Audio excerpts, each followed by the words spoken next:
clôture des activités de lutte contre le cancer féminin au Tchad, la Ligue nationale a organisé une marche de l'espoir ce samedi. En politique, face à la crise sociale, Abba Daoud Nandjede appelle le gouvernement à agir pour trouver des solutions rapides. Et puis en culture, Mental 17 voit le jour. Ce livre raconte la naissance du festival Jam Viki depuis 2007, offre une plateforme aux jeunes artistes tchadiens dans un contexte d'isolement culturel.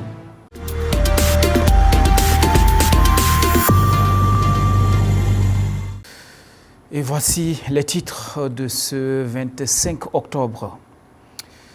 Bienvenue. La Ligue tchadienne de lutte contre le cancer a organisé un mouvement dénommé Marche de l'espoir ce 25 octobre, marquant la fin de ses activités consacrées à la lutte contre le cancer féminin. Des participants à cet événement proviennent des différentes organisations de la capitale. Suivez des explications de Fanta Assoué. C'est sous un ciel clément et en toute sérénité que s'est déroulée une marche d'espoir partant de l'hôtel Hilton dans le 3e arrondissement pour rejoindre le stade de Paris-Congo dans le 6e arrondissement. Les manifestants, majoritairement des femmes, étaient guidés par le président de la Ligue tchadienne contre le cancer, le docteur Manikassi Palouma, ainsi que plusieurs représentants d'organisations et des institutions, dont le ministère de la Santé publique. Sur la pelouse, des leaders de la marche ont encouragé les participants à réaliser quelques étirements, promouvant ainsi l'importance de l'activité physique. Durant ce mois d'octobre, la Ligue tchadienne contre le cancer a organisé de nombreuses activités à l'échelle nationale, une initiative saluée par son président. La Ligue tchadienne de lutte contre le cancer a mené d'intenses activités de sensibilisation et de formation dans les universités, dans les églises et dans certaines institutions de l'État. La présente marche d'espoir que nous venons d'accomplir est un message fort adressé à l'endroit de la population. Car marcher 30 minutes par jour est une véritable prévention, non seulement contre le cancer, mais aussi contre les maladies cardiovasculaires et le diabète. Cependant, le docteur Manikassi a souligné un problème majeur, le manque de plateaux techniques dans les hôpitaux qui entrave la prise en charge des patients. Il a une nouvelle fois lancé un appel pressant pour améliorer les infrastructures de santé. Et un dépistage suppose une disponibilité du plateau technique de soins. C'est l'occasion de lancer un appel aux plus hautes autorités du pays pour la concrétisation de la construction du centre de prise en charge des victimes de cancer. Concernant le nombre de dépistages réalisés cette année, il est encore difficile d'établir un chiffre précis, les consultations étant toujours en cours dans les établissements de santé. Malgré cela, cette marche s'est achevée sans incident majeur et la Ligue se projette désormais vers de nouvelles actions, notamment la lutte contre le cancer de la prostate, prévue le mois prochain. Ce samedi 25 octobre marque le début des activités sportives du PEV Football Club pour la saison sportive 2025-2026. La cérémonie de lancement a lieu au ministère de la Santé publique et de la Prévention. Jessica Fering y était. Ce lancement officiel de la saison sportive 2025-2026 du PEV Football Club marque le point de départ d'une nouvelle aventure pour cette jeune formation. Placée sous le thème de la discipline, de l'esprit d'équipe et de la performance, cette édition symbolise la transition entre une phase d'apprentissage et une étape de consolidation empreinte d'ambition et de détermination. Pour le président sportif du club, Ouya Bourma Malato, la saison précédente a été riche en apprentissage et en défis, constituant une base solide pour aborder cette nouvelle campagne avec davantage de maturité et de rigueur. Notre équipe a su faire preuve de courage, de discipline et d'un esprit collectif exemplaire en se hissant dans le top du classement de la Ligue 2 de N'Djamena. Malgré les contraintes logistiques que nous avons fait montre et les moyens limités, nos joueurs ont démontré que le PEV est une équipe sérieuse, ambitieuse et résolument tournée vers la performance. Cette performance témoigne de la qualité du travail accompli par nos encadreurs techniques, que je salue ici, nos dirigeants et nos sportifs, mais aussi du soutien indéfectible de nos partenaires et sympathisants, à savoir la direction de la lutte contre la maladie et de la surveillance épidémiologique. Nous pouvons être fiers du chemin parcouru, tout en gardant à l'esprit que le meilleur reste à venir. Pour cette nouvelle saison, notre objectif est clair. Intégrer le haut du classement de la Ligue 2 et viser la montée en première division. Afin de donner le ton à cette saison, des équipements sportifs ont été symboliquement remis à l'entraîneur de l'équipe, un geste fort qui illustre la volonté du club d'accompagner efficacement son staff technique et de mieux encadrer les jeunes joueurs. Le PEV Football Club entend ainsi poursuivre sa progression et s'affirmer davantage dans un paysage footballistique tchadien encore en quête de structure et de professionnalisme. Je vous disais en titre, Abba Daoud Nandjedé, secrétaire général de l'Alliance des défenseurs des droits humains et de l'environnement, a fait une déclaration ce 25 octobre à N'Djamena. Cette annonce intervient dans un contexte tchadien marqué par la menace de retrait du GCAP de toute activité politique ainsi que par des grèves dans les secteurs de l'éducation et de la santé. La dette appelle le gouvernement à s'engager davantage pour trouver des solutions rapides et satisfaisantes. Suivez plutôt Abba Daoud Nandjedé. Eu égard à la décision de l'opposition GCAP, nous pensons qu'aucun esprit sensé et aucune organisation responsable ne peut tenter de minimiser ou se réjouir d'une telle décision aux conséquences sociopolitiques dangereuses pour le Tchad, puisque cela risque d'entacher gravement l'image du Tchad et la crédibilité de ces institutions si d'aventure cette décision arriverait à se concrétiser.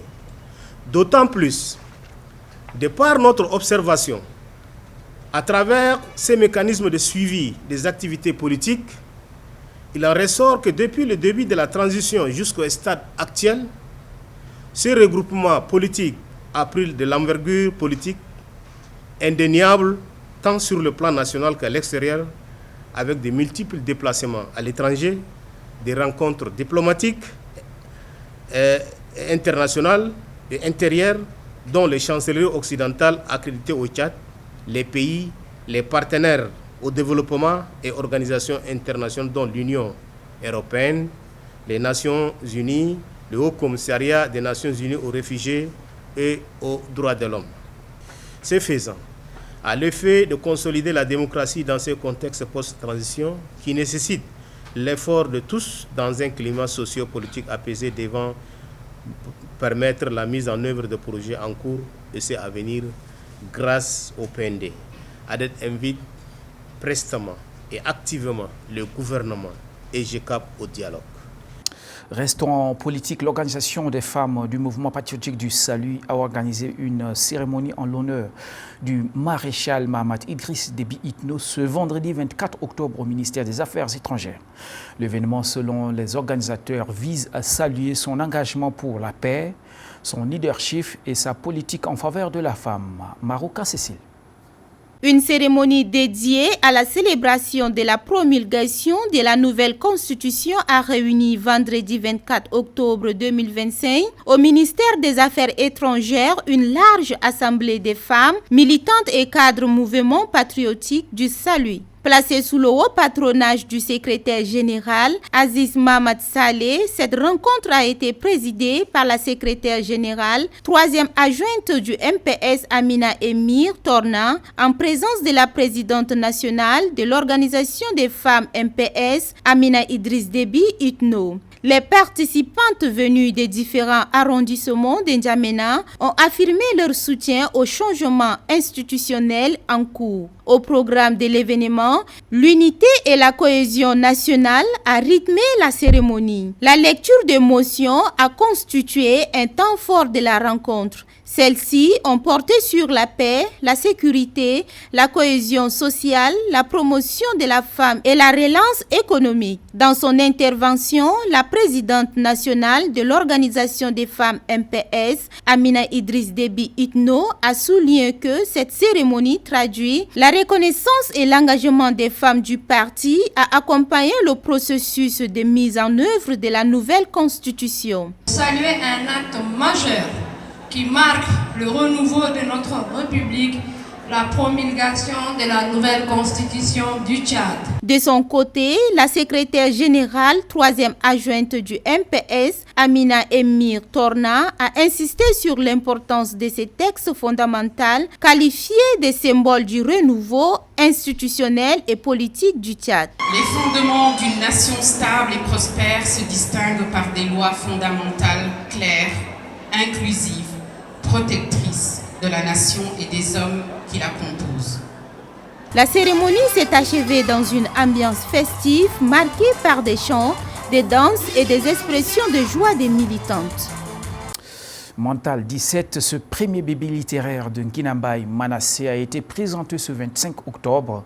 Ce livre raconte la naissance du festival Djamvi qui, depuis 2007, offre une plateforme aux jeunes artistes tchadiens dans un contexte d'isolement culturel. Cet événement a été couplé à l'annonce de la 18e édition du festival Djamvi. Odette Mekila.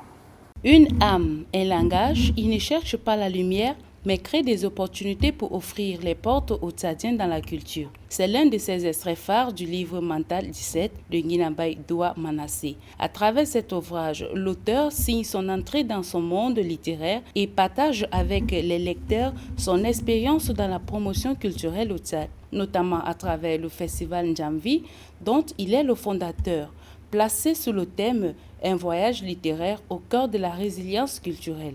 La 18e édition du festival Djamvi, annoncée simultanément avec la présentation du livre, prend une dimension particulière.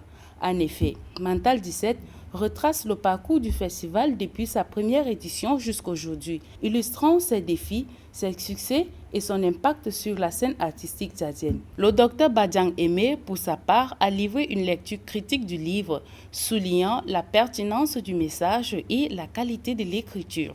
L'auteur, Nkinambaye Doua Manassé, il livre à la fois un témoignage, une réflexion sur la culture africaine et un manifeste pour la résilience et la créativité de la jeunesse tchadienne. Quant à Nkinambaye Doua Manassé, il a expliqué les motivations qui l'ont poussé à écrire ce livre, fruit de 17 années d'engagement dans la valorisation de la culture nationale. Ce livre est aussi le fruit de votre engagement, de votre professionnalisme, de votre foi en la culture comme vecteur de changement. Je vous invite à le lire, à le partager, à faire vivre comme un témoignage fort de ce que la culture peut accomplir lorsqu'elle est portée par la passion et le courage. En 17 années d'existence, le festival Djamvi se félicite d'avoir formé plusieurs artistes venus du Tchad et d'ailleurs, primé 55 créateurs et soutenu diverses initiatives sociales et culturelles. Nous partons maintenant pour la province. Le ministère de l'Administration du Territoire et de la Décentralisation a organisé un atelier pour partager les résultats du séminaire national sur la décentralisation. À Bangor, cet atelier rassemble les autorités du Mayo-Kébi-Est et ceux de l'Ouest et Tongilé. L'objectif est de rendre les informations sur la décentralisation plus accessibles pour les acteurs locaux. Le reportage de Gapili Blaise et Abakar Djimé. Dans le cadre du projet Citoyenneté active et gouvernance ouverte au Tchad, mis en œuvre par l'association d'entraide des personnes vivant avec handicap, la commune de Bangor et la commune de Moulkou sont invités à un concours d'excellence commune étoile. Le point focal du projet Kagot au Mayo-Kébi-Est, Adoum Djanran, lors de la cérémonie, a présenté le contexte clé de l'activité. Cette activité de remise du prix d'excellence commune étoile qui nous réunit aujourd'hui dans la salle de la commune de Bangor a pour objectif de primer les meilleures collectivités territoriales qui diffusent les informations budgétaires. Cette initiative vise à encourager la transparence, renforcer la participation citoyenne et favoriser les bonnes pratiques en matière de la gouvernance locale. Le maire de la commune de Bangor, Ngargam Walana Joseph, lançant la compétition, dit marquer sa disponibilité à accompagner aux besoins la dite association. Pour lui, le projet de développement est inscrit dans le calendrier des plus hautes autorités. Les autorités du Tchad, à sa tête, le maréchal du Tchad, Mamad Idriss Déby Itno, également place sa confiance à ces personnes, à accompagner ces personnes dans les projets de développement pour notre pays. Sans abuser de votre temps, sur ce, au nom de la population et à mon nom propre, nous vous souhaitons une belle cérémonie et la cérémonie de remise des attestations. La commune de Bongor a remporté le premier prix de la compétition face à celle de Moul. Lors de la remise des prix, le sous-préfet de Bongor, Oumarou Abdelkerim Savalam, dit saluer et encourager cette initiative. La commune de Bongor remporte un ordinateur portable, une imprimante. Celle de Moulkou, des chaises et des tables de bureau. Restons en province où la 15e campagne de sensibilisation pour la scolarisation des enfants organisée par l'ONG Accra dans le cadre de son projet à la page a été lancée le 23 octobre à Péni sous le thème « L'école de demain commence aujourd'hui ». Éduquer, protéger, inclure, l'événement a été présidé par le secrétaire général du Mandoul, Dimas Djedouboum, notre correspondant Dominique Didéo. Cette campagne de sensibilisation pour la scolarisation 15e édition, organisée par l'ONG Accra dans le cadre de son projet à la page composante 2, financé par l'AFD et cofinancé par l'Union européenne, vise à faire le point sur les maux qui minent l'éducation, mais surtout relever tous les défis liés à la scolarisation inclusive. Tout a commencé par une pièce théâtrale des jeunes, mettant en lumière l'importance d'une éducation inclusive, sans distinction de sexe ni d'état physique des enfants. La maire adjointe de la ville de Péni, Boudou Alatoingar, se réjouit de cette assise, car, dit-elle, la question de l'éducation est transversale pour un avenir radieux. Rija Christian Michel, coordinateur sud de l'ONG Accra, par ailleurs chef de projet à la page composante 2, dans son allocution a fait le tour d'horizon de l'appui des partenaires techniques et financiers et a fait le point sur les activités liées à la campagne avant de dire ceci. Nous savons tous que le changement de comportement n'est pas une chose facile et que la situation de la scolarisation des jeunes filles pose encore beaucoup de problèmes pour le pays en général et la province de Mandoul en particulier. L'inspecteur d'alphabétisation et de l'éducation non formelle représentant la déléguée de l'éducation nationale martèle que l'éducation nécessite l'implication de tous avec responsabilité. Ce thème choisi avec sagesse nous interpelle tous. Il nous rappelle que l'avenir de nos pays se construit dans les salles de classe. Chaque enfant qui apprend aujourd'hui est un citoyen éclairé. Le général de la province du Mandoul, Dimas Djedouboum, déclare que l'éducation est la priorité du chef de l'État dans son programme politique avant de dire que l'éducation est la clé de voûte du développement. Le thème choisi porte en lui une vision claire et ambitieuse des plus hautes autorités du pays, celle de bâtir un système éducatif tchadien plus équitable, plus sûr, plus qualitatif et plus inclusif, capable de préparer nos enfants à affronter les défis de leur devenir. Les cantons accueilleront cette campagne qui prendra fin le 17 novembre prochain. À l'approche de l'ouverture du championnat zonal à Doba, l'équipe Asnat, couronnée championne de la Ligue provinciale du Mondou, se met en condition pour cette compétition qui rassemblera 4 provinces. Les joueurs suivent des séances d'entraînement intensives. Dominique Didéo a eu l'occasion d'assister à l'un de ces entraînements. Prévu du 28 octobre au 12 novembre 2025 à Doba, le championnat zonal se prépare activement par As-Anat FC à Koumra. Après l'annonce de la compétition, l'équipe se mobilise pour affronter avec brio les adversaires et représenter valablement la province. Des entraînements intensifs avec des exercices physiques, des courses de résistance, des tactiques avec des passes rythmiques, mais aussi un léger exercice d'un match entre les deux équipes divisées pour se familiariser et être au rythme de la compétition. Pour galvaniser l'équipe représentante du Mandoul, le maire de la ville de Koumra, Guérindita Naogban, est passé remonter le moral des poulains du Mandoul en les prodiguant des sages conseils et accordant son soutien à ces jeunes. Les opérateurs économiques, mais aussi quelques anciens joueurs se sont mobilisés pour encourager ces jeunes à donner le meilleur d'eux pour la province. Le secrétaire général de la province du Mandoul, Dimas Djedouboum, après un tour derrière ces jeunes, au nom du délégué général du gouvernement, appelle les joueurs à mouiller les maillots avant de remettre une enveloppe pour encourager ces derniers. Si vous avez de l'ambition, vous devrez gagner les matchs, gagner la finale. Si vous vous donnez, vous allez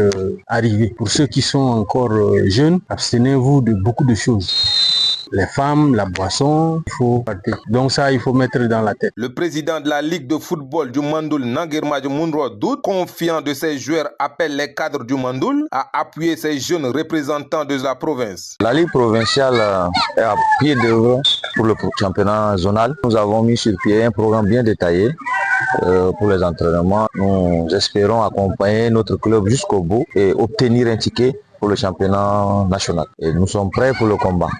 Nous appelons tout le monde à nous aider, surtout le 12e homme qui est le supporter mandoulais. Nous appelons toutes les bonnes volontés de venir soutenir l'équipe du Mandoul. Altebay Djumtourbay, conseiller technique et entraîneur adjoint, a pour sa part estimé que la fédération a surpris par ce planning et que le temps pour la préparation est très court, mais il fera avec l'équipe actuellement à sa disposition. Les joueurs, quant à eux, sont motivés à l'effet de ramener ce trophée au Mandoul. Et puis, en chronique nutrition, le taro, également connu sous le nom de bogolo dans certaines langues du Tchad, est un tubercule provenant principalement des régions tropicales et subtropicales.